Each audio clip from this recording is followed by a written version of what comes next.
کیونکہ زینب کسی عام باپ کی زینت نہیں ہے، علی کی زینت ہے جو اللہ کی زینت ہے۔ اگر اب اسی کو میں بے انداز خطابت کہہ دوں تو جو اللہ کی زینت ہو اسے علی کہتے ہیں، جو علی کی زینت ہو اسے زینب کبریٰ کہا جاتا ہے۔ جو آپ حضرات ایک ایران کے مصنف ہیں، بڑے رائٹر ہیں، ان سے کسی نے کہا قبلہ آپ نے ہر ہستی پہ، ہر شخصیت پہ کتاب لکھی ہے، آپ جناب زینب کبریٰ پہ کوئی کتاب کیوں نہیں لکھتے؟ تو انہوں نے کہا کہ کسی قلم میں یہ طاقت نہیں ہے، اللہ اکبر، کہ وہ علی کی بیٹی کے مناقب لکھ سکے، اور انسان کو علی کی بیٹی کے مناقب لکھنے کے لیے، کہنے کے لیے کم سے کم سید سجاد بننا پڑے گا۔ کہا اگر تم سننا چاہتے ہو تو بس اتنا یاد رکھو کہ انہا نعود علی الوجودی، زینب کبریٰ کو سمجھنا چاہتے ہو سلام اللہ علیہا، بس اتنا یاد رکھو نعد علی کے دوسرے وجود کو زینب کبریٰ کہا جاتا ہے۔ کیا کہا قبلہ نے کہ نعد علی کے دوسرے وجود کو زینب کبریٰ کہا جاتا ہے، یعنی کیا؟ یعنی نعد علی کے دو وجود ہیں، ایک وجود کو علی ابن ابی طالب کہا جاتا ہے، دوسرے وجود کو زینب کبریٰ کہا جاتا ہے۔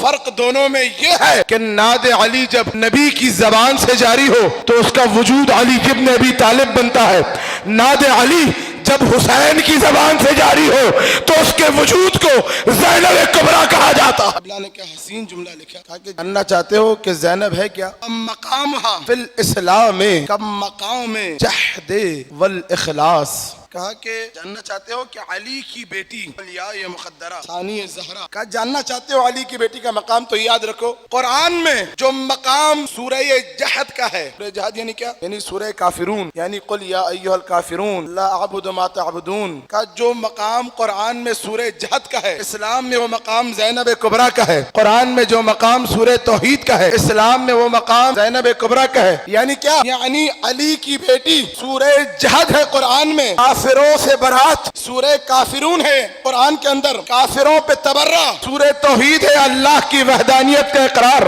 اللہ کی وحدانیت کی ولایت، اللہ کی وحدانیت کی گواہی۔ قبلہ نے فرمایا زینب کا وہی مقام ہے اسلام میں جو قرآن میں سورہ جہد کا ہے، سورہ اخلاص کا ہے۔ یعنی کیا؟ یعنی علی کی بیٹی مسلمانوں کے لیے علی کی بیٹی کا مقام جو اسلام، جو قرآن میں سورہ جہد کا ہے، سورہ اخلاص کا ہے، وہی مقام زینب کبریٰ کا ہے۔ یعنی زینب کبریٰ